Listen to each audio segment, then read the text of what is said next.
Hi everyone, today we're going to study combinations. Let us define combination. A combination is a selection of all or part of a set of objects without regard to the order in which objects are selected. This is our formula. The number of combinations of n objects taken R at a time is this. We're going to use the symbol NC sub R. And this is equal to the fraction where the numerator is n factorial and the denominator is n minus R, then factorial multiplied by R factorial. Take note, the number of combinations of n items taken all at a time is 1. Let us see some examples. Example 1. Compute letter A, combination of 5 items taken 3 at a time. Letter B, combination of 7 items taken 3 at a time. First, let us write our formula. Let us begin with letter A problem. 5C3 equals, using our formula, this is 5 factorial over the denominator 5 minus 3, then factorial, times 3 factorial. First, let us simplify the expression in the grouping symbol.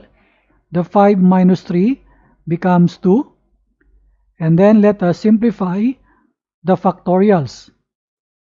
In the numerator, we have 5 times 4 times 3 factorial. In the denominator, the 2 factorial becomes 2 times 1. And the 3 factorial, we will keep it as is. Because we can see here that we can cancel this 3 factorial and the 3 factorial in the numerator. There we go. Simplifying further, the numerator becomes 20 over the denominator is 2. And the quotient will give us 10. This is the combination of 5 items taken 3 at a time. Let's proceed with problem B. 7 items taken 3 at a time. This is equal to 7 factorial over 7 minus 3, then factorial times 3 factorial.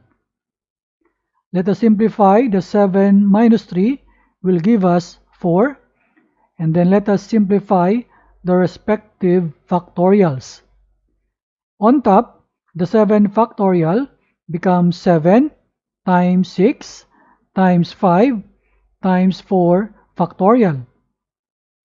In the denominator, we keep the 4 factorial as is, and then let us expand the 3 factorial as 3 times 2 times 1. We can cancel the 4 factorial in the numerator and in the denominator respectively. And then simplifying further, the numerator gives us 210 over the denominator, which is 6. So 210 over 6 equals 35. This is the combination of 7 items taken 3 at a time. These are the final answers. Let us see example 2. In how many different ways can a student select to answer 5 questions from a test that has 7 questions if the order of the selection is not important? For our solution, since the order is not important, it is a combination problem. Thus, we write combination of 7 items taken 5 at a time. Using our formula, this is now equal to 7 factorial over the denominator 7 minus 5 factorial times 5 factorial.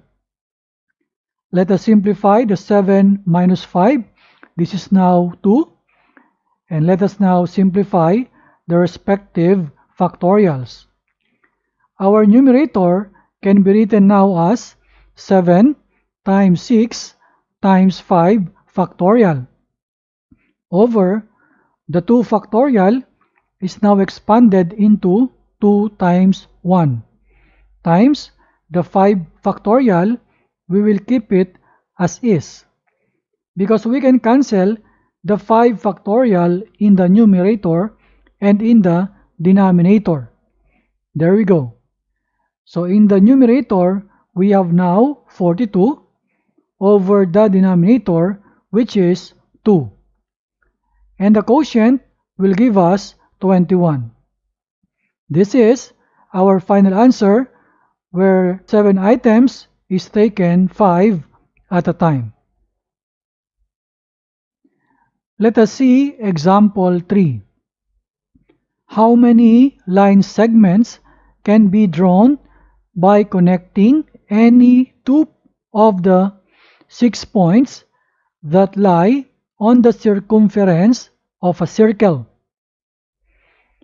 For our solution, since the line that goes from point A to point B is the same as the one that goes from B to A, this is a combination problem. It is a combination of 6 objects taken 2 at a time. Therefore, we can write 6C sub 2.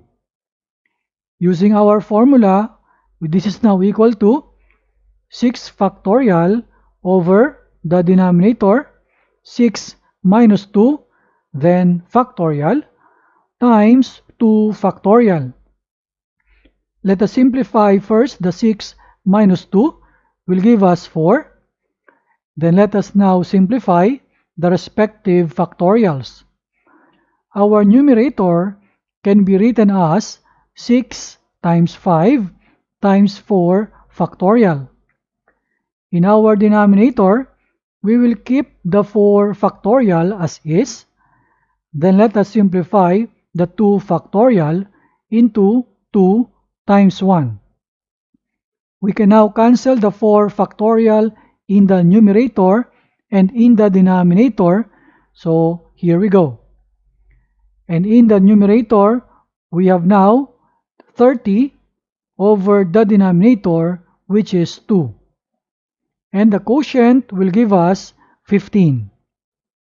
This is the final answer. Let us see example 4. There are 10 people at a party. If they all shake hands, how many handshakes are possible? In this case, we note that between any 2 people, there is only 1 handshake. It means to say, we're going to write combination of 10 people taken 2 at a time. Using our formula, we have now 10 factorial over the denominator 10 minus 2 factorial times 2 factorial. Let us first simplify the 10 minus 2. It will give us 8 factorial. Then let us now simplify the respective factorials. the numerator becomes 10 times 9 times 8 factorial. Over the 8 factorial, we will keep it as is, and let us expand the 2 factorial, which is now 2 times 1. We can now cancel the 8 factorial in the numerator and in the denominator respectively. So now, we can now simplify our numerator to be 90, that is 10 times 9, over the denominator, which is now 2.